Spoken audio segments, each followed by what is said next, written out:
Bu videoda Galatasaray'ın olası transferlerini gerçekleştirip rebuild yapacağız. Leroy Sané ile 3 yıllık sözleşme imzalayan Galatasaray yönetiminin transfer listesinde Osimhen, Bernardo Silva, Petrovic gibi isimler bulunuyor. Öncelikle 2025-2026 sezonu kadrosuna şöyle bir göz atalım istiyorum. Icardi'de ileri uçta gördüğünüz üzere artık sakatlığını tabii ki de atlattığı için Icardi ileri uçta oynayacaktır yine. Arkasında Sara var. Sonrasında Yunus Akgün'ü sola çektim. Barış Alper'le değiştirdiler aslında onu ve Leroy Sané sağ kanata aldım. Mevkisi orada. Sola çıktı oynuyor bu arada aslında. İki kanatta da oynayabilen bir isim Leroy Sané.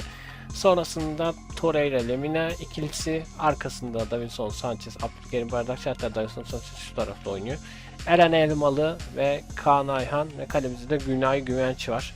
Yedeklerimize geldiğimizde de Morata, Barış Alper Yılmaz, Şalay, Berkan Kutlu, Jakobs, Frankowski gibi isimler mevcut. Gördüğünüz üzere burada tabii ki de kiralıktan dönen oyuncularımız var. Zaniolo, Derrick Kön mesela, Victor Nelson kaliteli ayaklar bana göre. O yüzden Zaniolo falan kalırsa, hatta Derrick Kön falan kalırsa iyi olur. Nelson da aslında takımda tutmak isterim ama yabancı sayısından dolayı büyük ihtimalle gönderiyorlar. Bence iyi isimler de var kiralıktan dönerek. Elia Yelert kendisi genç ama ben seviyorum onu. Pek kendisini göstermiyor. Umarım bu yıl, yani önümüzdeki yıl durursa takımda her an her şey olabiliyor biliyorsunuz. Kalırsa kendi kanıtlayacaktır diye düşünüyorum. Frankowski de çok verim sağlamadık aslında. Onu da belki gönderebilirler veya takımda kalabilir ama büyük ihtimalle kalacak gibi duruyor. Cuesta kimse beğenmiyor. Ben de beğenmiyorum açık konuşmak. Zaten tanımıyordum kendisini. Çok da verim sağlamıyor. Bakalım o da ne olacak, merak konusu bu arada. Biraz formattan dışarı çıktık ama hafif Galatasaray'dan da bahsetmiş oldum. Şimdi size bu takımı gösterdim ve transferleri gerçekleştirdim. Olası transferler oldukça fazla tabii ki de ama önde tutulan bazı transferler var. O yüzden o transferleri de bakın bu diye size göstereceğim. O transferleri yapacağım. Ardından da yine kadroyla karşınızda olacağım ve sonrasında da Rebel serüvenimize başlayacağız ve bakalım kurduğumuz olası transferlerle kadrolarda da Şampiyonlar Ligi'nde, yani Avrupa'da başarı elde edecek miyiz? Ben en çok bunu merak ediyorum şu an. O zaman haydi transferleri yapayım. Ardından da yine karşınızda olacağım. Evet, transferleri gerçekleştirdim ve olası transferlerde en çok adı anılan, en çok hani bahsedilen oyunculara üstü tuttum. Bir sürü var. Yani zaten birçoğu biliyorsunuz her yaz transfer döneminde şu şuraya gitti, buraya gitti, oraya gitti diye yalan haberler de çıkıyor biliyorsunuz. En olası transferler adı geçilen ve duyduğum transferleri gerçekleştirdim. Zaten Osimhen baya zaten sezonun başından beri alın diye zaten Osimhen'e taraftar baskısı da var. Tabii ki de Osimhen'le de görüşülüyor. O yüzden Osimhen en olası transfer listesinin başını çekiyor. Osimhen'i aldık efendim ve Bernardo Silva çok bahsedilmeye başlandı. Bernardo Silva diye Bernardo Silva'yı da almış durumdayım. Kingsley Coman aslında bir iki bahsediliyor, bir geri çekiliyor. Çok olacağını düşünmediğim bir transfer ama yine de koymak istedim. Kingsley Coman'ı da aldık. Zaten Leroy Sané gerçekten transfer oldu. Sacha Boey eski bir tanıdık, eski bir dost Sacha Boey. Bence geleceğini düşünmüyorum Sacha Boey'in Bayern Münih'te. Zaten Galatasaray'da da oynarken hani hedefim Galatasaray'dan Avrupa'ya doğru gitmek, İngiltere Ligi'nde oynamak, Premier Lig'de oynamak diyordu o zamanlar zaten. Bence Sacha Boey geri dönmeyecektir ama yine de olası transfer listesinde habere Sacha Boey denildiği için de Sacha Boey'i aldım efendim. Kalemizde Petrovic var. Çok sık bahsediliyor. Özellikle Lunin, Ter Stegen ve Petrovic söyleniyor. Şu an bu üçünün arasında en olası Petrovic durduğu için Petrovic'i aldım efendim. Sonrasında aşağı indiğimizde Jadon Sancho, bunu bayağı bir transfer sezonu açıldı. Bayağı bir Jadon Sancho denildiği için almak istedim. Normalde almayı düşünmüyordum. Kingsley Coman'la Jadon Sancho'nun transferlerine nasıl Coman'a ve Sacha Boey'e nasıl bakıyorsam Jadon Sancho'ya da öyle bakıyorum. Gerçekleştireceğini düşünmediğim bir transfer. Ama yine de bulundurmak istedim. En çok sık bahsedilenleri aldım. Diğerlerine el atmadım. Stoper mevkisine de vardı. İleri uçta santraforda da vardı. Bir sürü olası transfer haberi var tabii ki de. Ben olabildiğince mevkilere ve sık anılanları almak istedim. Transfer sürecini size göstermedim. Çünkü çok olduğu için direkt ben transferleri gerçekleştirdim ve sizlere de bu şekilde göstermiş olayım. Şöyle aşağı inerek de rezerv takımlarımızı da görmüş olun. Oldukça fazla zaten oyuncumuz. Aslında Cuesta'yı falan satacaktım. Sonra Ahmet Kutucu'yu gönderecektim. Onu da satacaktım. Ee, Göndereceğim isimler fazlaydı ama dedim ki ellemeyeyim. Direkt sadece transferler gerçekleştireyim dedim ve bu şekilde ilk 11'imiz oldu. Ee, Bakalım, benim en çok merak ettiğim ligden fazla Şampiyonlar Ligi'nde başarılı olacak mıyız? Bunu öğrenmek istiyorum. Bu arada 2025-2026 sezonu Trendyol Süper Lig takımları da şu şekilde. Ben düşen ve çıkan takımları ayarladım.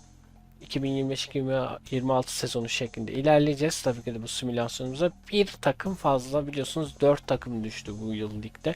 18 takıma geri çekildi Trendyol Süper Lig. Ve bir takım fazla, o da Spy Bodrum Futbol Kulübü oluyor. Spy Bodrum Futbol Kulübü en son düştüğü için onu tuttum. En önce düşenleri aşağıya aldım ve onları çıkanlarla değiştirdim. Tablomuz şu şekilde oldu. Tabloyu da sizlere göstereyim. Lig tablosunu da bir fazla dediğim gibi sadece Bodrum Futbol Kulübü var. Öncelikle ligin ilk yarısı olan Ocak 1 ara transfer dönemine geçelim ve bakalım Galatasaray neler yapmış öğrenelim. Geldik ara transfer dönemine Ocak 1'e ve bakalım Galatasaray ne yapmış. Çıkıyoruz efendim, hemen geliyoruz ve Galatasaray'ı 4. sırada görüyorum. Ligde 31 puanla 16 oynadığı maçta 10 galibiyet, 1 beraberlik, 5 mağlubiyet. Oha, 5 fazla mağlubiyet almış cidden. 30 atılan golle kalesine 18 gol görmüş. 12 avarajla 31 puanla kendisini 4. sırada görüyorum. 3. sırada Başakşehir var 34 puanla. 2. sırada Fenerbahçe 37 puanla ve 1. sırada 38 puanla Beşiktaş var. Şöyle inip diğer takımları da sizlere teker teker göstermek istiyorum. Süper Kupa'da Galatasaray 3-0 kazanmış Türksel Süper Kupayı. Ziraat Türkiye Kupası'nda 5. turlar varmış ve 5. turları da şöyle göstereyim. Bize daha sıra gelmemiş herhalde. Şampiyonlar Ligi'ne geliyorum. Şampiyonlar Ligi'nde Galatasaray'ı 5. sırada görüyoruz. 6 oynanan maçta 4 galibiyet, 2 beraberlik, hiç mağlubiyet almamış. 15 atılan golü kalesine 8 gol görüp 7 avarajla 14 puanla 5. sırada, 6. sırada Real Madrid, 7. sırada Manchester City var. 8 Atalanta, 9 Bayern Münih diye devam ediyor. Yukarıda 4. sırada Barcelona, aynı puandaymışız Barcelona'yla. Avarajda Barcelona 4. sırada. 3. sırada Paris Saint-Germain var. 2. sırada Inter ve o 1. Juventus'muş. Hiç beklemediğim bir burada liderlik söz konusu var. Juventus bayağı bir atağa geçmiş efendim. Hemen çıkıp ben sizlerle beraber şöyle bir kadroya göz atmak istiyorum.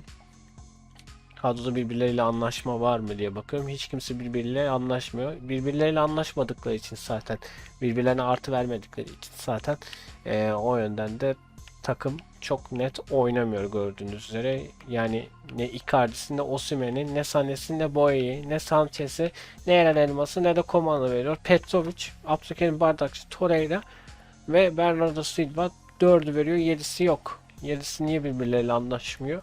Ondan dolayı da anlaşılmadığı için de gördüğünüz üzere takım kimyası uymadığı için de böyle sonuçlar almamız gayet normal.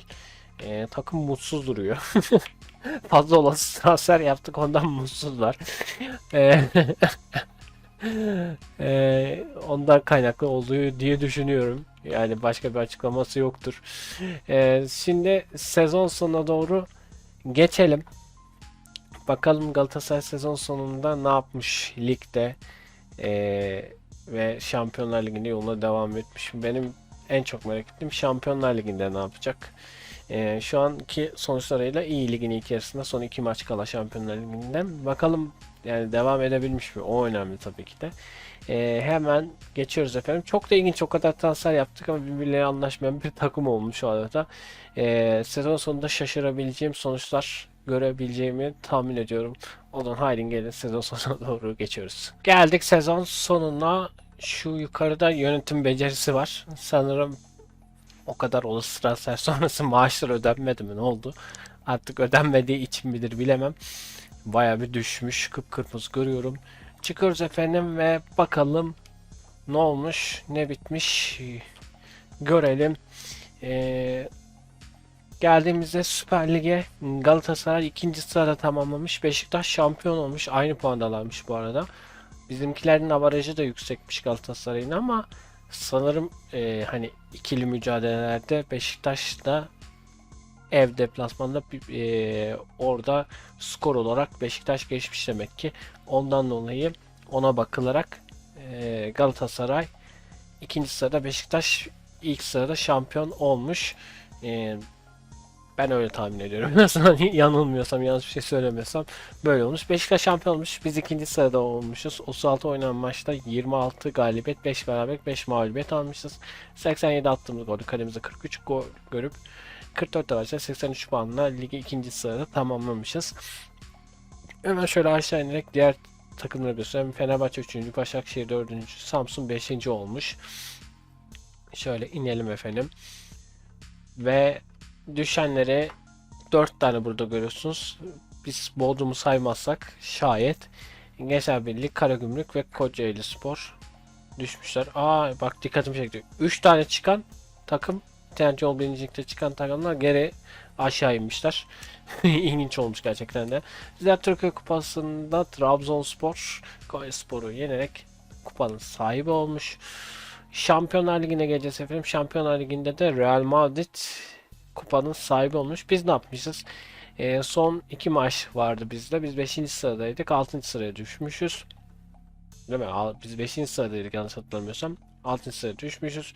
Ondan 8 maçta 5 galibiyet 3 beraberlik alarak 17 gol atıp kalemize 9 gol görüp 8 maçta 18 puanla 6. sırada tamamlamışız. Yani son 16'ya gitmişiz. Barcelona atak yapmış. Juventus ikinci. Barcelona birinci olmuş. Juventus biliyorsunuz birinciydi. Real Madrid bizim aşağımızda, Bayern Münih de aşağılardaydı. Onlar da yukarıya doğru şöyle bir uçmuşlar. Playoff'lara geldik. Playoff'ları da gösterelim. Şöyle playoff'lar bu şekilde olmuş. Biz son 16'da kiminle eşleşmişiz ona bakmak istiyorum. Atletico ile eşleşmişiz. Son 16 Atletico'ya 3-2 toplam skorda mağlup olmuşuz. Çeyrek finaller bu şekilde, yarı final bu şekilde ve finalde bu şekilde olmuş. UEFA Avrupa Ligi'ne bakalım. UEFA Avrupa Ligi'nde Tottenham Hotspur kazanmış. Konferans Ligi'nde Chelsea kupanın sahibi olmuş. Bu arada bu ikisi bizim bu yılki Tottenham Hotspur'un kazanması Avrupa Ligi'ni ve Konferans Ligi'nde Chelsea'nin kazanması gibi denk gelmiş. İlginç gerçekten de. UEFA Süper Kupa'ya geldiğimizde de bu tabi sezon başlamadan önce oynanan maç. Atalanta 4-2 yenmiş Real Madrid bayrağısını. Ligi de kaybetmiş elimizden ve Şampiyonlar Ligi'nde de ilerleyememişiz. O takım birbirleriyle anlaşmadığı için zaten bu şekilde oldu. Takımın oyuncular birbirleriyle anlaşsaydı, şayet artılık verselerdi daha farklı bir tablo görebilirdik. Baksana hala vermiyorlar. 4 oyuncu bileden 3 bile vermeyi kesmiş artık. Artık demiş ki ya sizin için uğraşmaktan bıktım demiş. Petrovic de, Torreira'da, sonra kim veriyordu hatırlamıyorum. Onlar da bıkmışlar, artık vermiyorum demiş. Tek Bernardo Silva veriyor. Takım kimyası artı bir şeklinde. Başka da tabi böyle bir anlaşma olmamış. Takım birbirlerine uyum sağlamamış. Çok olası transfer yaptık. Yabancılaştı takım.